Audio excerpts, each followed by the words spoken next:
हाजी हसन के 3 बेटे थे। तीनों को उन्होंने अच्छी तालीम दिलाई और बेहतरीन परवरिश की।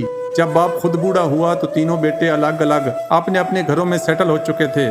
एक मर्तबा हाजी हसन बीमार पड़ गए। जब अस्पताल से घर वापस आए तो इनके चेहरे पर अजीब सी शिकस्तगी थी।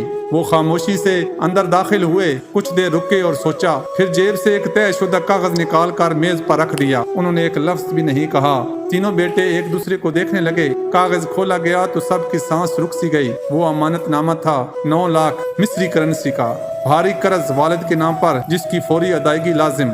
पाकिस्तानी करेंसी में तकरीबन 53 लाख रुपए। कमरे में खामोशी छा गई, ऐसी खामोशी जिसमें खौफ बोलता है। सबसे पहले बड़े बेटे खालिद ने गला साफ किया और नजरें झुकाते हुए कहा, आप जानते हैं बच्चों के स्कूल की फीस और महंगी यूनिवर्सिटियाँ, मेरी कमर टूट चुकी है। मेरे पास 1 रुपया भी इजाफी नहीं। दरमियाने बेटे सईद, जिसने हाल ही में इलेक्ट्रॉनिक्स की दुकान खोली थी, जरा तेजी से बोला, मैं खुद ताजरों के कर्ज में डूबा हूँ।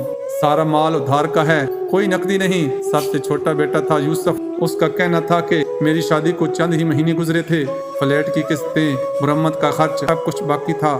लेकिन जब मैंने वालिद की तरफ देखा, इनके सफेद होते बाल, झुका हुआ कंधा और आंखों में दबी हुई थकन, तो मेरे गले में कुछ अटक सा गया। मैं कैसे इनकार करता। मेरे दिल ने ना कहने से इनकार कर दिया। मैंने कागज उठाया, कलम पकड़ा और वालिद की जगह खुद जमानत पर दस्तखत कर दिए और वालिद साहब से कहा कि बेफिक्र रहें, ये रकम मैं अदा कर दूंगा। फिर वालिद को अपने छोटे से फ्लैट में ले आता है ताकि खुद इनकी खिदमत कर सके।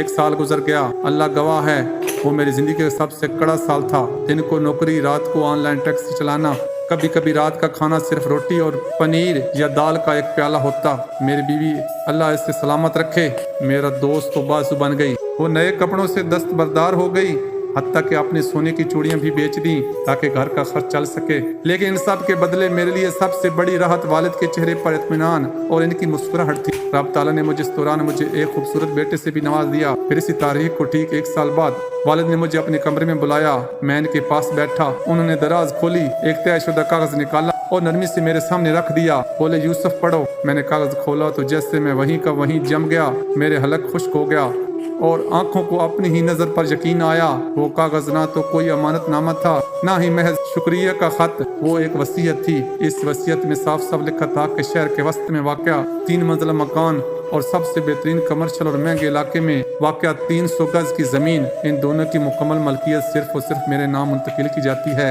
मैं हैरत से वालिद की तरफ देखने ही वाला था कि उन्होंने मुस्कुरा कर आहिस्ता से कहा, यूसुफ, मैंने सारी जिंदगी सिर्फ ये जानना चाहा कि मुश्किल वक्त में वाकई कौन मेरा साथ देगा। ये घर और ये जमीन इसी कुर्बानी का सिला है, क्योंकि मैं